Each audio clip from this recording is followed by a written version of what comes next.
Winnie 仲菲菲，我白天的工作是艺人，晚上的工作是学生。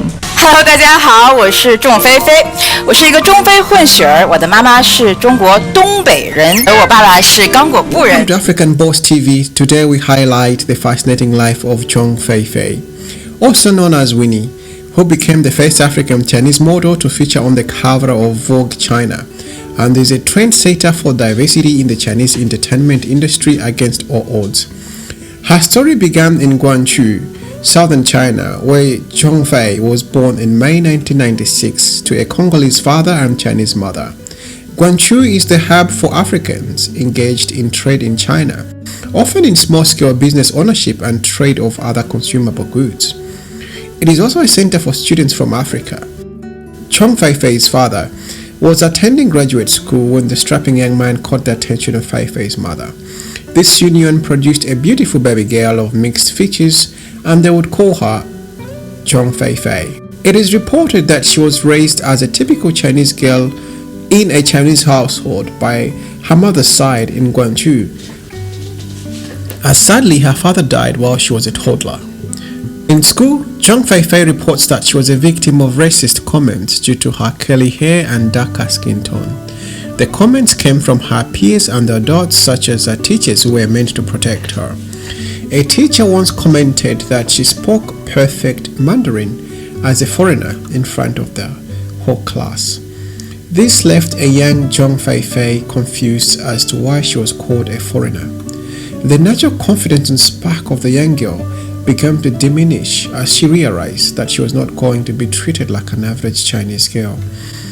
She finally realized that the looks that she was getting were not because of her cuteness or colorful bag or pencil case, but she got stared at because she was different. This was heavy for a young child who just wanted to be normal. Therefore, from the age of 12 to 17 years, acutely self-conscious of her unique looks, began to perm her hair straight so that she could fit in and feel less like a foreigner.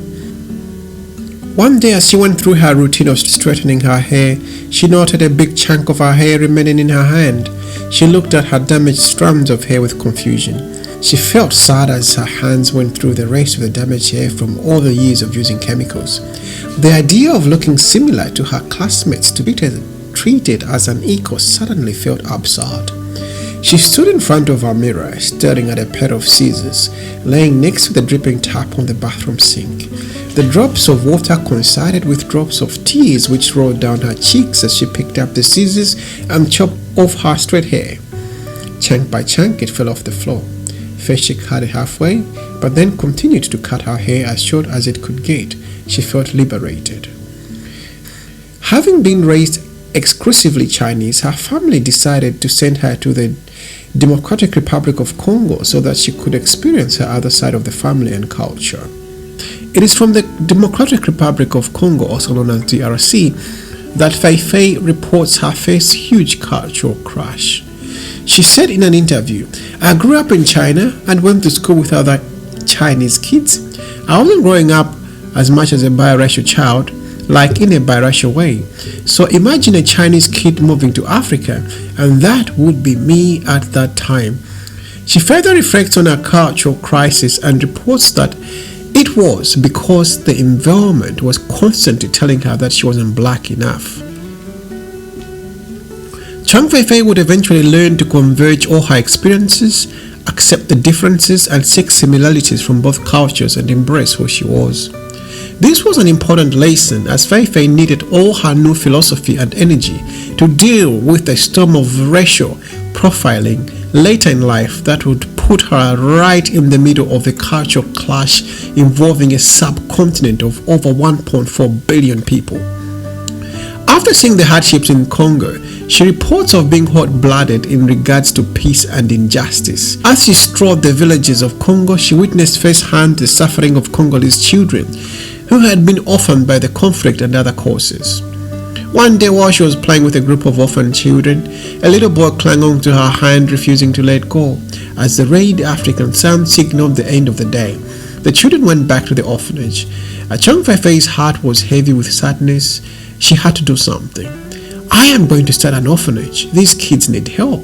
On the way back, Feifei and her volunteer friends planned to stop by their usual hangout to get a snack or two and get their minds off the events of the day for a brief moment. But when Feifei looked out of the car window, the building was gone. A man walked up to them and informed them that the building had been leveled to the floor by a terrorist bomb. Shocked and terrified, they continued home, and Zhong Feifei made an important decision then. She was going to study something to do with terrorism, anti-terrorism, and international relations. Soon after her secondary school education in the Republic of Congo, Zhong Feifei relocated to the United States of America, USA, to pursue undergraduate and later graduate studies in international relations and counterterrorism, first at Boston University and then her master's at Johns Hopkins University. The first indications of serious acts of discrimination against Feifei in China surfaced in 2020. While studying at Boston University as a side hustle and hobby, Zhong Feifei first appeared to the public as a beauty vlogger on Weibo, the Chinese equivalent of Twitter.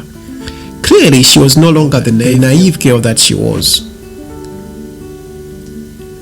This was okay for a while until the producer of a popular reality show, Produce Camp 2020, had seen her beauty vlogs and reached out to Feifei's cousin to contact her.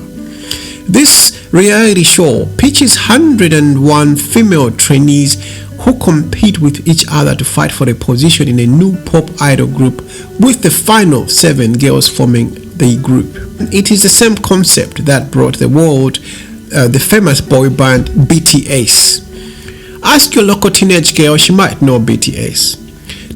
To put things in context, the first show, which aired in 2018, amassed nearly 2 billion views within the first 4 episodes, and that gives you an idea of the size of the show. Meanwhile, Zhong Feifei had just stayed up all night studying for an exam when she found 10 missed calls from her cousin from China in the morning. Tired, she called her cousin back, and her cousin broke the news. Contestants on this show are voted in by the public like many other reality shows. Feifei had 1 week to fly to China from the USA, practice dance moves, sharpen her vocal skills, while other contestants had months to prepare. Luckily, her mother was a trained opera singer, and singing was part of the culture in their household. Amazingly, she got a spot, and Feifei was thrown into the limelight. As soon as her pictures appeared as one of the contestants, all hell broke loose. While her friends were building their fan bases, Zhong Feifei was dealing with a racial backlash due to her African heritage. Chinese web users, or netizens as they are called, unleashed their fury on the net, with comments on her social posts featuring Chinese derogatory racial slurs similar to the N-word. Some said, "Go back to Africa, please, thanks." Another said, "Is the beauty standard in China so international so that we have idol groups with black girls?"